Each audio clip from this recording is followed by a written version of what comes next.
ሰላም ጤና ይስጥልን። የቃና ቲቪ ድራማ አፍቃሪዎች በጉጉት ሲጠበቅ የነበረው መሐላ ድራማ ዛሬ የመጨረሻው ክፍል በቃና ቲቪ ላይ ተለቋል። ታዲያ የመቲና የኤንጅላ የአዝራ ታሪክ እዚህ ላይ ያበቃል ወይንስ መሐላ ምዕራፍ 2 በቅርቡ ይጀምራል? ዛሬ በዚህ ቪዲዮ ሁለተኛውን ምዕራፍ ይዞት ስለሚወጣው አዲስ የታሪክ መስመር ብቻ ሳይሆን ይህ ድራማ በእውነተኛ የኢትዮጵያ ማህበረሰብ ህይወት ውስጥ ያስተማረንን ትልቅ ትምህርቶችን እንመለከታለን። በተለይም ይህ ድራማ ለኢትዮጵያን ባህል ስነ ምግባር ይጠቅም ወይስ ይጎዳል? ሀሳባችሁን ኮመንት ስፍራው ላይ አስታውቁኝ። እስከ መጨረሻው ከተከታተላችሁኝ ምዕራፍ 2 የሚወጣበትን የሚተላለፍበትን እንዲሁም የምታገኙበትን ሌሎችም አዳዲስ ሚስጥራዊ መረጃዎችን ይዤ ቀርቤያለሁ። ዛሬ ያየነው ማጠቃለያ ክፍል በጣም ልብ የሚነካ ነበር። አዝራ በመጨረሻ ክፋቷን ትታ ከከድር ጋር አዲስ ህይወት ይጀምራለች። ሜቴና ኤንጅላ እውነተኛ ደስታን አግኝተዋል። ነገር ግን በጥልቀት ለተመለከተው ሰው ያልተመለሱ ትልልቅ ጥያቄዎች አሉ። ለምሳሌ የዚያ አያት የሀብት ክፍፍል መጨረሻ ምን ሆነ? ኡስማንና አውፊ በሰሩ ሴራ ተቀጡ ወይስ ዝም ተባሉ? እነዚህን ጥያቄዎች ለተመልካቾቹ ለሁለተኛው ምዕራፍ እንዲጓጉ አድርጓቸዋል። ይህ ድራማ ከተራፍ የፍቅር ታሪክ ባለፈ በእኛ በእውነተኛ የኢትዮጵያን ማህበረሰብ ህይወት ውስጥ ልንማርባቸው ከሚገቡ ትልልቅ የህይወት ትምህርቶች ጥሎልን አልፏል። አዝራ መጀመሪያ ላይ ባለሀብትና ባለስልጣን በመሆኗ ብቻ ሰውን እንደ ዕቃ የምታይ ራስ ወዳድ ነበረች።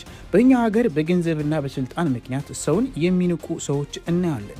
ነገር ግን አዝራ በመጨረሻ ያሳየችው ለውጥ ሰው ምንም ያህል ቢሳሳት ካለፈው ስህተቱ ተምሮ መለወጥና ይቅርታ መጠየቅ ትልቅ ክብር መሆኑን ያስተማረን በእውነተኛ ህይወታችን ልንተገብረው የሚገባ ትልቅ እሴት ነው። ከኤንጅላ እየተማር ነው። ኤንጅላ ምንም እንኳን ተቆጥና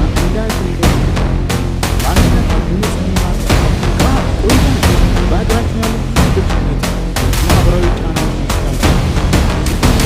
የሚያሳየው በቴሌቪዥን ውስጥ ጠንካራና እውነት በመጨረሻ በመጨረሻ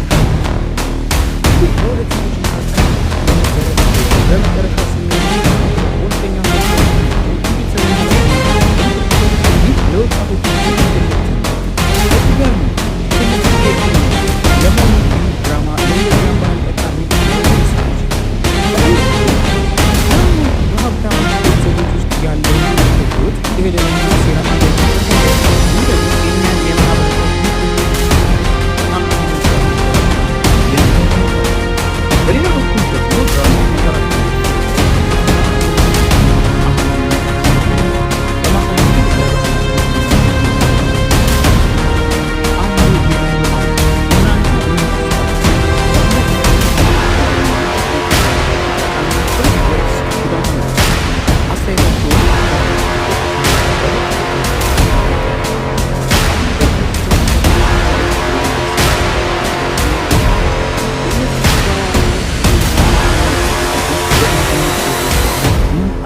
ከባድ ፈተናዎች አሳልፈው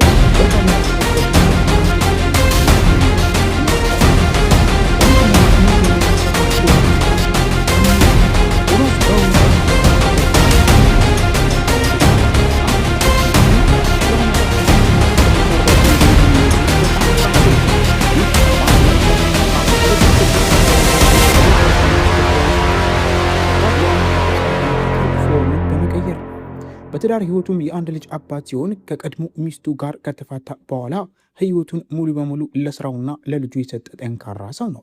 ቀጥለን ደግሞ ናዝን ሆና እየሰራችው ወጣቷ ተዋናይ አሱዴ እናገኛለን። አሱዴ በዚህ ድራማ ላይ ባሳየችው አስደናቂ ብቃት ከፍተኛ አድናቆት ብታገኝም ድራማው በቱርክ መተላለፍ በጀመረበት የመጀመሪያ ሳምንታት ግን ከባድ ትችትና ስድቦች ደርሶባት ነበር። ለምን ካላችሁ በድራማው መጀመሪያ ላይ ኤንጅላን ስታንገላታና ሜቴን ስታስጨንቅ የነበረው ትዕይንት በጣም እውነተኛ ከመሆኑ የተነሳ የቱርክ ተመልካቾች ተዋናይቷን በእውነተኛ ህይወቷም ክፉ ሰው አድርገው አስበዋት ነበር። ይህን ከባድ ማህበራዊ ጫና አልፋ ነው ዛሬ ለዚህ ስኬት የበቃችው። በመጨረሻም የብዙዎች ተወዳጅ የሆነችው ውቧ ኤንጅላ ወይም ደግሞ ኬምሪ በእውነተኛ ህይወቷ በጣም ደስተኛና ተጫዋች ስትሆን በቱርክ የፊልም ኢንዱስትሪ ውስጥ ግን ሌላ ትልቅ ወሬ አለባት። እሱም ቀደም ሲል በሌሎች ድራማ ላይ አብረዋት ከሰሩ ተዋናዮች ጋር የነበራት የእውነተኛ የፍቅር ግንኙነት በቱርክ ጋዜጠኞች ዘንድ ሁልጊዜ መነጋገር ያደርጋታል። በዚህ በመሐላ ድራማ ላይ ግን ከሜቴ ጋር የነበራት የካሜራ ጀርባ መቀራረብ በእውነቱ ፍቅረኛሞች ናቸው እንዴ የሚያስብል ጥርጣሬ ፈጥሮ ነበር። ነገር ግን ሁለቱም እውነተኛ ባለሙያ በመሆናቸው ስራቸውን ብቻ በብቃት አጠናቀዋል። በድራማው ላይ አዝራና ኢንጅላ ጠላቶች ቢሆኑም ከካሜራ በስተጀርባ ግን ሁለቱም ተዋናዮች በጣም የቅርብ ጓደኛሞች ናቸው። አብረው ይበላሉ፣ ይስቃሉ፣ ሜካፕም ይደራረጋሉ። ይህ የእነሱ እውነተኛ አንድነትና ፍቅር ነው ድራማው ፍጹም ውበት ኖሮት እንዲጠናቀቅ እያደረገው። እሺ አሁን ደግሞ ወደ እውነተኛው መረጃ እንምጣ። ብዙዎቻችሁ መሐላ ምዕራፍ 2 መቼ ይጀምራል ብላችሁ እየጠየቃችሁ እንደሆነ አውቃለሁ። ነገር ግን እውነታው ይህ ነው። መሐላ ምዕራፍ 2 አይኖረውም። ድራማው በቱርክ ሀገር በአንድ ምዕራፍ ታሪኩ ሙሉ በሙሉ የተቋጨ። የፊልሙ አዘጋጆች ታሪኩ ፍጹም ፍጻሜ ስላገኘ ሁለተኛ ምዕራፍ ላለመቅረጽ ወስነዋል። አውቃለሁ ይህ መረጃ ቅር ሊያሰኛችሁ ይችላል። ነገር ግን ጨርሶ አይክፋችሁ። ምክንያቱም ቃና ቲቪ ሁል ጊዜ ምርጥ ድራማዎችን ወደ እናንተ እንደሚያመጣ የታወቀ ነው።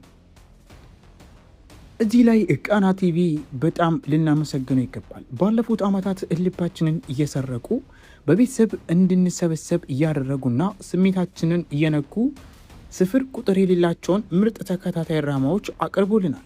ቃና ቲቪ አንዱን ድራማ ሲያጠናቅቅ ይበልጥ የሚያስለቅስ የሚያስቅና የሚያስጓጉ አዳዲስ ድራማዎችን ይዞ መምጣት ልማዱ ነው። ስለዚህ በመሐላ ማብቃት አንከፋም። ምክንያቱም ቃና ቲቪ በቀጣይ ከዚህ የተሻሉ ትልልቅ ድራማዎችን ወደ ቤታችን እንደሚያመጣ እርግጠኞች ነው። ቃና ቲቪ የምታደንቁ ሁሉ ይህን ቪዲዮ አሁኑኑ ላይክ አድርጉት። እስከዚያው ግን ከመሐላ ድራማ እኩል ልባችንን የሚሰርቁ አዲሱን ድራማ ጉሌርቪ ጉንሃ ይሰኛል።